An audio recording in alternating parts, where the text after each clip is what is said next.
de presse du ministre Lametti. Thank you for joining us today for this important announcement on the legislative changes to the criminal code regarding the single event sports betting. Merci de vous joindre à nous aujourd'hui pour cette annonce au sujet de modifications législatives au code criminel concernant les paris sur un seul événement sportif. Today I have with me the Honorable David Lametti, Minister of Justice and Attorney General of Canada, Vance Badaway, Member of Parliament for Niagara Centre, Chris Biddle, Member of Parliament for St. Catharines, and Richard Taylor, President of Fallsview Casino Resort. Each will make some opening remarks and will then take some questions here in the room and over the phone lines. Chaque ministre fera quelques remarques, puis nous allons prendre des questions ici dans la salle et par téléphone. S'il vous plaît, posez vos questions dans la langue officielle de votre choix.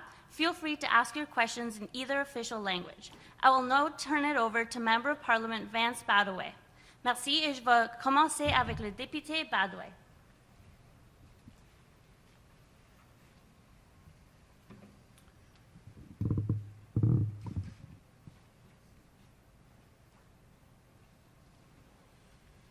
Well, thank you. Merci. I appreciate the introduction. And to all of you, thank you for being here this afternoon. It is a pleasure to be here with my colleagues, Minister Lametti and MP Biddle. But I do want to say, first of all, a great deal of respect for the lands that we stand on here today in Niagara Falls. And I would like to acknowledge that we do gather on the traditional territory of the Haudenosaunee as well as the Anishinaabe lands, and of course, most importantly, the peoples. This territory is covered by the Upper Canada treaties, and once again, covered more so by the respect and the appreciation we do have for those peoples that have been here for many, many years. It is also a great pleasure to join my colleagues for this event and this announcement, the Honourable David Lametti, David, the Minister of Justice, as well as the Attorney General for this great nation, Canada, as well as Chris Biddle, the Member of Parliament for St. Catharines, as well as the Parliamentary Secretary for the Minister of Environment. Ladies and gentlemen, it is a moment that many of us, all of us, have been advocating for and working toward for some time. This will, in fact, strengthen locally and internationally the Niagara brand. Nous savons que chaque année, les Canadiens dépensent de milliards de dollars et Paris et environnement sportif unique. The Canadian Gaming Association estimates that Canadians spend approximately $10 billion per year on single event sport betting conducted illegally through organized crime. Added to this, approximately $4 billion is funneled through offshore internet sites that are not provincially regulated. This is a huge loss for the Canadian economy, something that is felt even more so and keenly in places along our borders, such as here in the Niagara region. There are many indicators that it is time to decriminalize single event sport betting here in Canada. And I think each and every one of you recognizes that once again, especially here in Niagara Falls. There is strong support from labor leaders, from provinces and territories, as well as calls from the Indigenous communities for discussions on the regulations of gambling. The government agrees that it is time to reform these laws. This is why we introduced legislation last fall, and why we were pleased to support Bill C-218 to reform this law. Today, we see the benefits of this work as we move into a new, exciting era for Canada's sport betting industry. And before I conclude, I do want to take this opportunity to give my sincere appreciation to all those within the House of Commons, as well as the provincial legislature that worked on this for quite some time. Not only advocated, but really got in, dug deep, and worked on this for quite some time. Members of all parties. I see one right in front of me. I see from the provincial legislator, Wayne Gates. Wayne, thank you for being here, as well as thank you for your advocation, as well as your participation in this process, as well as others such as Tony Baldinelli from the Conservatives. And I do want to mention Brian Massey from the NDP party, who worked extremely hard to make this happen, all working together once again on behalf of the residents and those that visit Niagara and Niagara Falls. So without further ado, it's my pleasure, it's my honor to introduce you to the Minister of Justice, as well as the Attorney General for Canada, a friend, a colleague, a hometown Niagaran, born and raised in Port Colborne, and now living in Montreal. No, it's not a secret anymore. We're gonna let that secret out. But many of you know David and I grew up together, went to high school together, and now as a colleague, it's a privilege to work with David on a regular basis, especially in his new role as Attorney General and Minister of Justice. So once again, without further ado, I welcome and introduce to you the Attorney General of Canada, the Minister of Justice, Mr. David Lametti. David?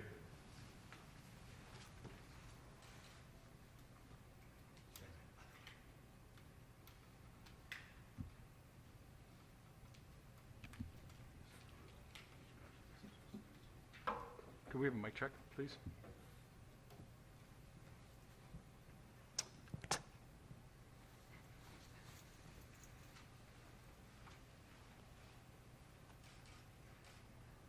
Hello, bonjour. Thank you, Vance, for that introduction. As Vance said, what he didn't say is that he lives on the street in the subdivision that my father built many, many years ago, and where I grew up. So this is obviously a long-standing friendship, and so it's an honor to be introduced by Vance. Like Vance, I'm pleased to recognize that we gather today on the traditional territory of the Haudenosaunee and the Anishinaabe peoples, and that this territory is covered by the Upper Canada Treaties. This is particularly important for me to recognize as Minister of Justice and Attorney General of Canada in a period when, perhaps sadly for the first time, many non-Indigenous Canadians are coming to terms with the full impact of residential schools policy. And I can't underline how important that is to me as a Minister of Justice to try to move that file forward positively. And how important it is to, I think, our government, and how important we feel, I think, as Canadians, that we move together on this. And to have been introduced by someone of Métis heritage like Vance today is critically important and symbolic. I'm also here, so I'm here to make an announcement, as you know, but I'm also coming home in a certain sense. You know, I was born and raised in Port Colborne. As Vance said, I went to Notre Dame, and in those days in Welland, and in those days Notre Dame fed from Niagara Falls, so there were a lot of my friends at the time were from the Falls, still live in the Falls, and I spent a lot of time in the Falls on positive things like playing football against Meyer, NFCVI, Stanford, and Wesleyan, beating all of them except Meyer. What are you going to do? And then there were the unofficial visits, which I won't talk about. In those days, the flow over the river was a little different, so I'm old enough to remember that. Today I'm here to talk to you about the Criminal Code amendments to decriminalize single-event sport betting in Canada. Our government, as you know, has supported Criminal Code amendments and is pleased to see that the reforms we proposed, both in our own bill, have been enacted through the amended Bill C-218. That bill received royal assent on June 29th, so at the very end of the session in 2021. Les nouvelles mesures législatives font des paris sur une seule épreuve sportive, qui sont pratiques courantes, une activité légale, réglementée et sécuritaire, tout en contribuant à renforcer l'économie et à assurer des emplois bien rémunérés aux Canadiens et aux Canadiennes. I'm pleased to announce that this law will come into force on August 27th, 2021. Provinces and territories will be able to offer single-event sport betting products like wagering on the Grey Cup, Game 7 of the Stanley Cup Finals, or the Super Bowl. The only exception is betting on horse racing, which will continue to be regulated by the Canadian Pari-Mutual Agency. The government believes it is important that we ensure minimal disruption to the Canadian horse racing industry, and this indeed was one of the main amendments that was brought forward. These changes to the Criminal Code will allow provinces and territories to use revenues to fund programming, such as healthcare or education, as they do with other lottery revenues. Il est important de souligner que les provinces et les territoires pourront autoriser ou non les paris sur une seule épreuve sportive et décider de leur mode de déroulement, y compris à savoir s'ils seront permis en ligne. Going forward, our government remains committed to continuing discussions with the provinces and territories, but also with Indigenous communities and organizations about how gambling is regulated, a process that I launched, a consultative process particularly aimed at including Indigenous communities for formally really the first time earlier this year. This legislation today, for whose coming into force we are announcing, is the result of cooperation from all political parties. So I want to thank my government colleagues who are here with me today, Vance Badaway, Chris Biddle, as well as Eric Kuzmerchek, who is the member for Windsor-Tecumseh.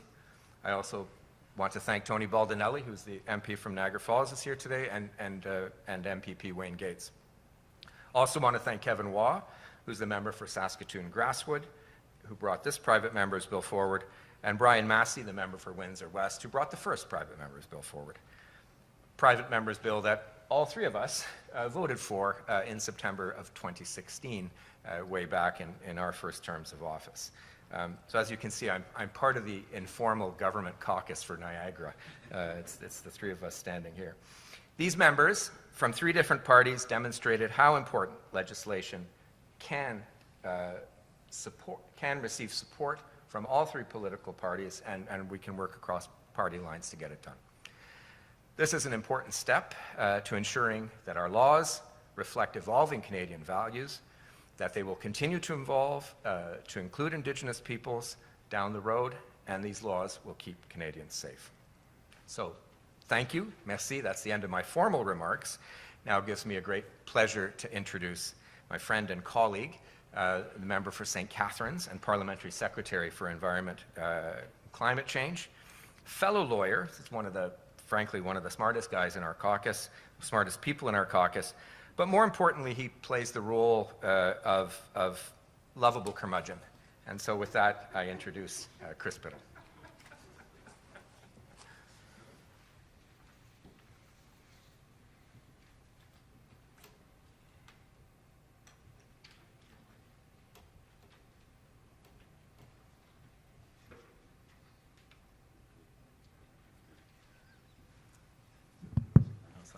Good.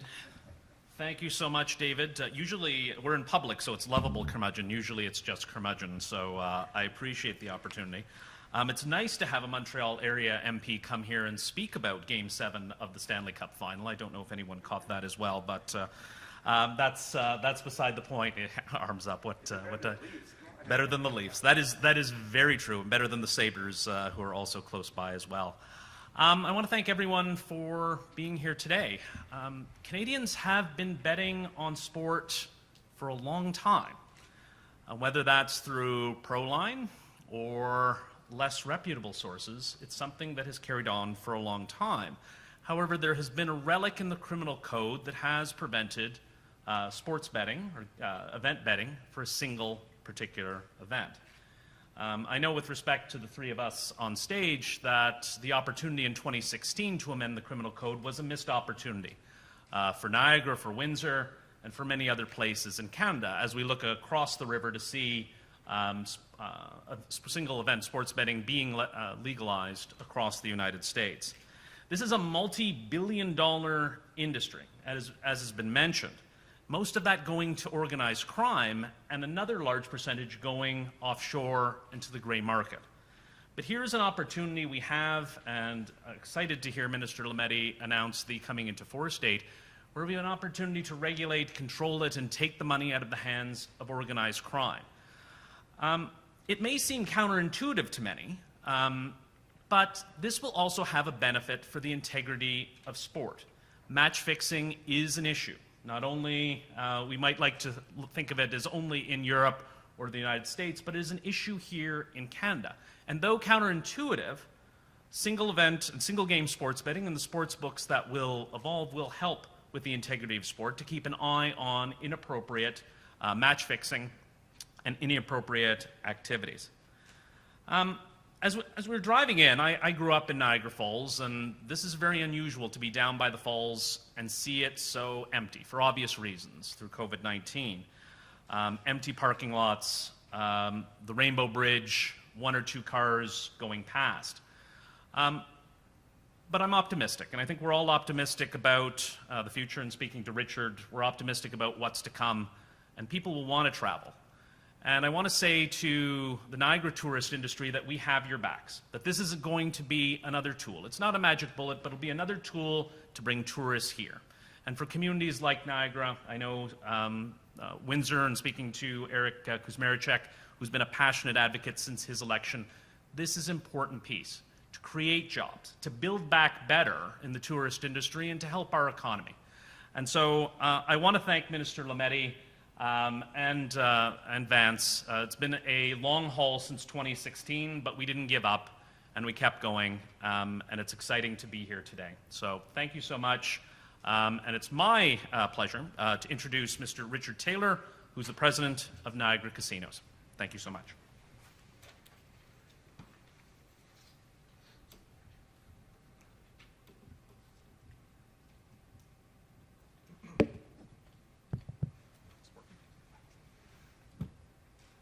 Thank you so much, Chris. I do appreciate that. We are honored to welcome Minister David Lametti and MPs Vance Badaway and Chris Biddle to Niagara Falls View Casino Resort for today's announcement, and also Tony Baldinelli, thank you so much, and MPP Wayne Gates, thank you for your visit.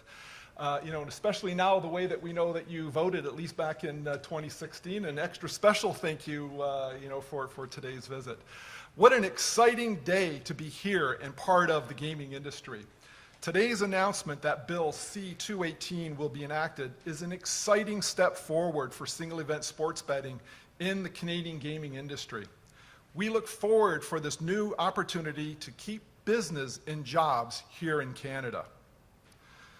It has been a challenging 16 months, as you can well imagine, for the gaming industry, and it has just been so wonderful to finally get our doors open, welcome back all of our employees and all of our guests. It's just great to be back and welcoming everybody to our property.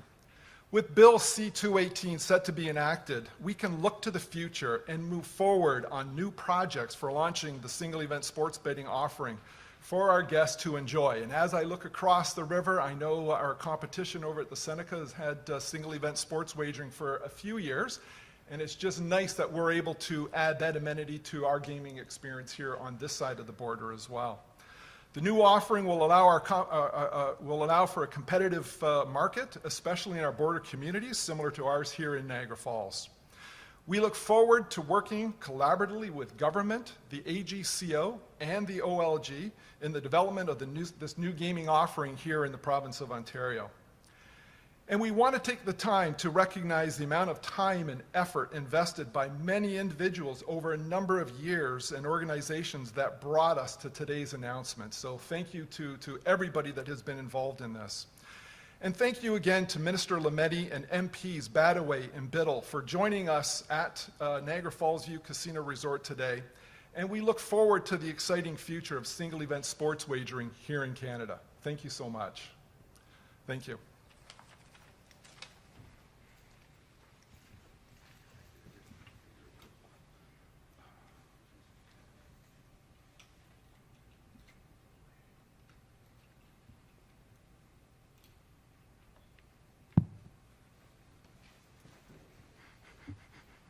Thank you so much. So that concludes the portion of speeches. We will now move forward with the questions from media, if there's any media here on the floor. So we will have one question and one follow-up. And please state your name of your organization, and who of the menu would like to ask your question.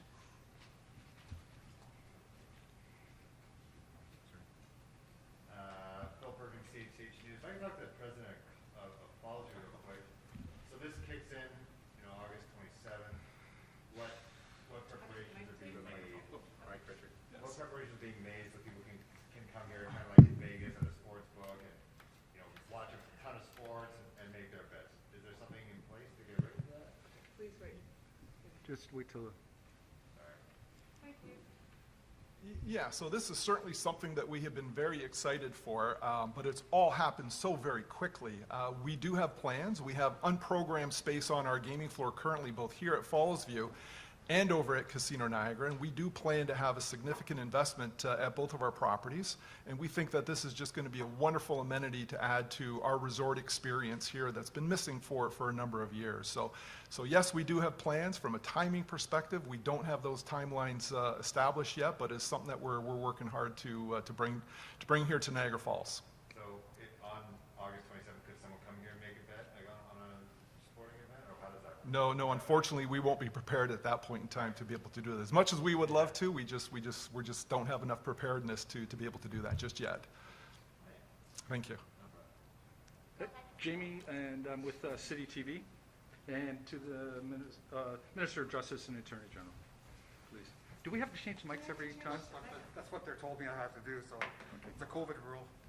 Sorry, Oh, guys. okay, I understand. Thank you.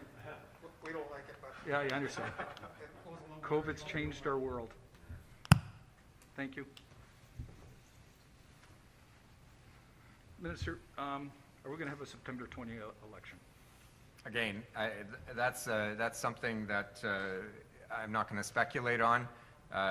It's up to the Prime Minister at this period in time. If we were back in session, it could be triggered by any number of parties. So I'm simply not going to speculate on that. Can we bet on it? Is that a single sport or is that parlay betting? Okay, and then my follow-up on that, on this. There is a downside to gambling, and we know it's addiction, and that comes at a huge social cost.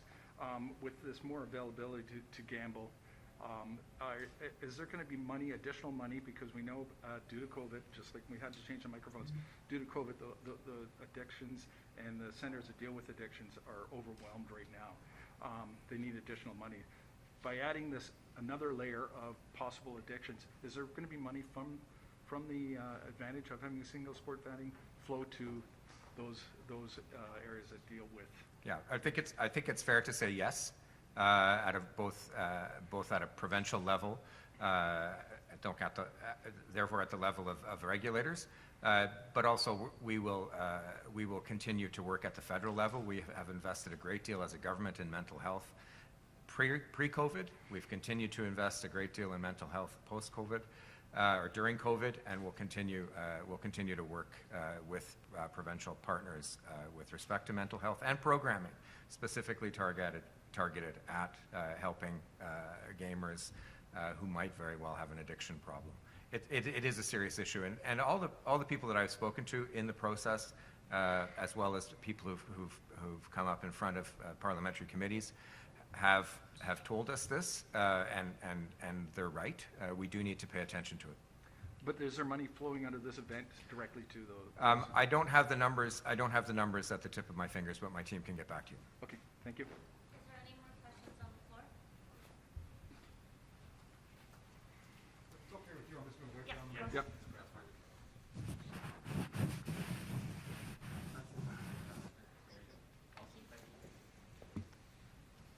Modératrice, est-ce qu'on peut commencer les questions au téléphone? Encore, ça va être un suivi puis une question. Moderator, please start the questions on the phone. Yes, thank you. And please press star 1 at this time if you have a question. S'il vous plaît, appuyez sur étoile 1 pour poser une question. The first question is from Matt Ribeltowski from Sports Handle. Please go ahead, à vous la parole. Hi, congratulations on the announcement. This question is for Attorney General Lametti. Although San Jose Sharks forward Evander Kane vigorously denied charges that he bet against his team last month, just how much did the allegations reinforce the need for robust safeguards against match fixing across Canada? Thanks for the question. Look, I'm not going to comment on the specific case. I'm a fan of many sports, and I'm not, so I simply can't jump into that as Attorney General. What I can say is that this kind of activity goes against, goes against, I think, the ethic or spirit of sport. And this announcement today about the coming into force of this legislation, the passage of this legislation, has a positive impact on the sense, as MP Biddle pointed out. By bringing this activity into light, by bringing this activity into the open, by regulating it, we make it less susceptible for this kind of manipulation. We've certainly read stories about this. It happens all over the world in major sports, major sporting events. By having it legal in Canada and by regulating it, we solve part of the problem. Obviously, we need to continue at the level of enforcement. We need to continue at the level of enforcing criminal code provisions that might very well be applicable. So it's part of the picture, but this is a positive step forward. Thank you. Is there a follow-up? Is there a follow-up? No follow-up. Thank you. Thank you. So, Madame Aubertin, there are no further questions at this time. I'll return the meeting back over to you.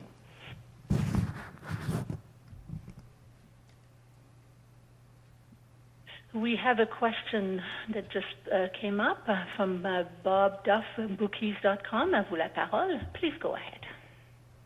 Yes, this is for Minister Lametti. Is it going to be entirely up to the provinces how sports betting operates in their jurisdictions, or how much say, if any, does the federal government have in that responsibility? Yes, as per an agreement, it will be up to the provinces. As per agreements that were previously signed by previous governments, gambling is illegal unless a province regulates it. So the province takes it on, regulates it, and with respect to this piece of legislation, we're amending the criminal code to include single sport betting as a part of what a province can legitimately offer. As I had hinted before, the missing part of this is the Indigenous component. Indigenous peoples were left out of the talks that were had historically, and a number have very sophisticated and well-run gaming operations. I think of Saskatchewan, for example. And in fact, the province of Saskatchewan has delegated the single sport betting to SIGA, the Indigenous Gaming Authority in Saskatchewan. So that's still a missing component. I'm consulting on that, and hopefully we will move forward in that part of the file as well. Thank you. Thank you. Next question is from Pete Evans. La prochaine question de Pete Evans de CBC. À vous la parole. Please go ahead. Hi, this question is for Minister Lametti. You mentioned the horse racing exemption to this, meaning it would be allowed for the other professional sports. Is there anything in the language of the bill that would preclude betting on things like sort of junior hockey or like university level sports, or is this mainly just focused on the sort of professional sports leagues as we think of them? My understanding is the language of the criminal code amendments are permissive. It will be up to the provinces to regulate.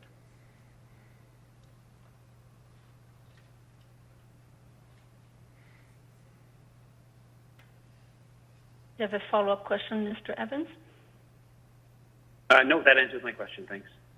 Thank you. There are no further questions at this time, Madame Aubertin. I'll return the meeting back over to you.